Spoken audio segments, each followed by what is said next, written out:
Ang pagpasok ng buwan ng Marso, hudyat para sa ating mga ka-wonder na summer is right around the corner. And to beat the summer heat, ano pa nga ba ang madalas nating gawin, kundi ang magtampisaw sa beach. Pero para sa mga gustong i-challenge ang kanilang mga sarili, bakit hindi subukang sakyan ang naglalakihang mga alon sa bayan ng San Juan, La Union? 4 to 5 hours away lang sa Maynila. Narito na kayo sa nagagandahang mga beach na ito at hampas na mga alon. Hindi nyo natatanong mga ka-wonder, ang probinsya ng La Union ay hometown ng aking tatay. Pero ni minsan, hindi pa ako nagkaroon ng pagkakataong mabisita ang sikat na beach ng Urbistondo. Kaya sa aking pagbisita, eto susulitin ko na ang pagkakataon. Nakapag-ipon na rin ako ng lakas ng loob para subukang mag-surfing.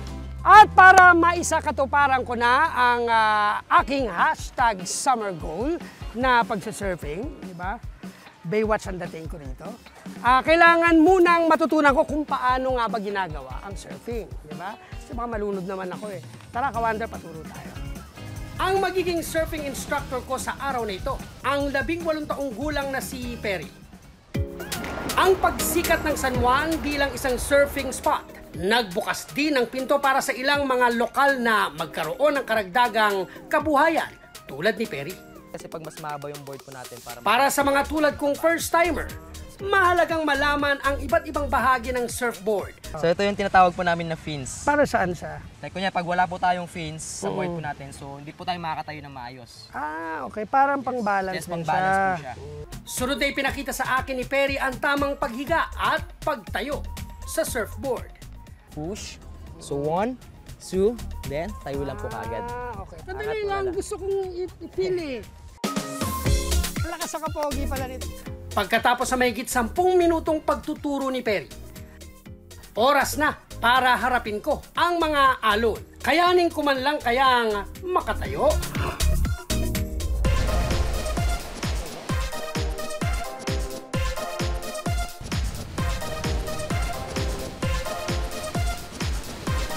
Aba, itong si Cesar mukhang hindi first timer at sa unang sabak pa lang nagawa ng makatayo.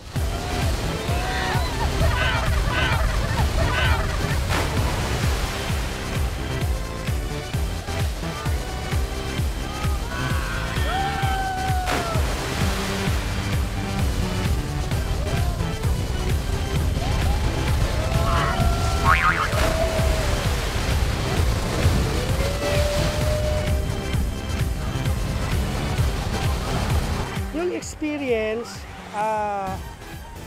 ano siya nung una, kinakabahan ako. Ano siya, extremely exciting. Combination siya ng pagod at saya. And at the same time, na-exercise ka eh.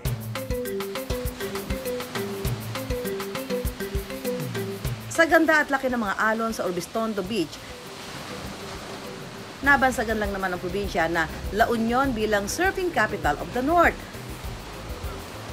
Ang mga alon dito umaabot ng 8 hanggang 10 talampakan, lalo tuwing buwan ng Hunyo hanggang Marso. Kaya sa mga panahong ito, hindi katakatakang dinaragsa ito ng mga turista. It's very consistent, it's a beach break, it's perfect for beginners, it has great infrastructure, the waves are pretty regular very often. Kung tutuusin, mahigit 15 taon na ang nakalipas nang unang makilala ang San Juan pagdating sa larangan ng surfing. Isang araw sa mga naging saksi sa unti-unting pagsikat ng kanilang lugar, ang 71 taong gulang na taga ritong si Kazuo. Isang Hapon na pinili ng manirahan sa La Union sa nakalipas na 25 taon. 10 years back in the house, and then I have a many friends, and then La Union is the very safe place, even midnight. Walking alone, then no dangerous, right? So that's why I decided to settle down here. Ibinenta ni Aki ang kanyang mga ari-arian sa Tokyo, Japan.